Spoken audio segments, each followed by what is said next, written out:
ये आपका एक्सरसाइज 7.7 का क्वेश्चन है। बहुत ही सिंपल क्वेश्चन है। देखिए क्या है क्वेश्चन में, a series LCR circuit with resistance 20 ohm, inductance 1.5 henry, ये हमें गिवन है, एंड कैपेसिटेंस 35 माइक्रोफैराड। ठीक है, तो ये कैपेसिटेंस दे रखा है आपका 35 माइक्रोफैराड।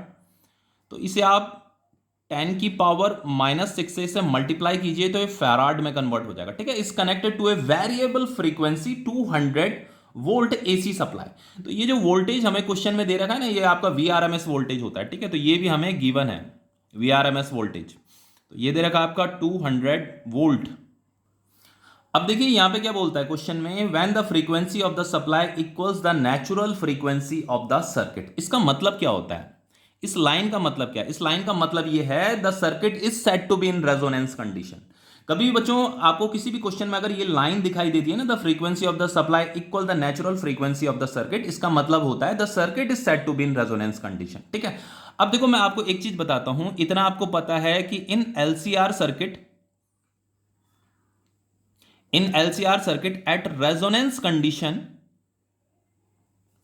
जेड किसके बराबर होता है? आर के बराबर होता है। ठीक है, रेजोनेंस कंडीशन में आपका इंपीडेंस किसके बराबर होता है? आर के बराबर होता है। और रेजोनेंस कंडीशन में ही आपका जो एलसीआर सर्किट होता है वो प्योर रेजिस्टिव सर्किट की तरह बिहेव करता है। ठीक है, देखो यहां पे पूछा क्या हमसे, what is the average power transfer to the circuit in one complete cycle. कोई नहीं, हमें हमें क्या बताना है, हमें एवरेज पावर बताना है ना।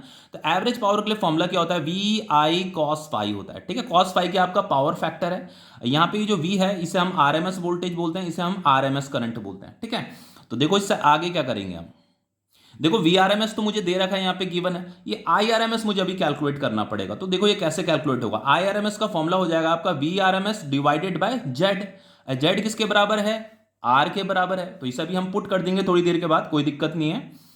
और ये जो कॉस फाई होता है इसे हम पावर फैक्टर बोलते हैं, इसका फॉर्मूला होता है आपका आर अपॉन जेड। ठीक है, तो जेड किसके बराबर है?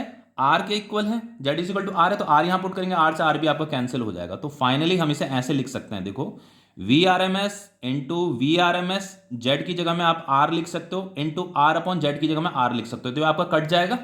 तो ये एवरेज जो पावर आ रहा है वो हो जाएगा आपका वी आर एम एस का square divided by R. Just हमें वैल्यू ही तो पुट करनी है, अब बाकी कुछ भी नहीं करना। ये हो गया आपका 200 इंटू 200 डिवाइडेड बाय रेजिस्टेंस कितना है आपका 20 है। ठीक है, तो ये आपका ये एक जीरो यहां बचेगा। ठीक है, तो ये हो गया आपका एवरेज पावर कितना आ रहा है आपका 2000 वाट। तो ये क्वेश्चन आपका कंप्लीट हो गया है।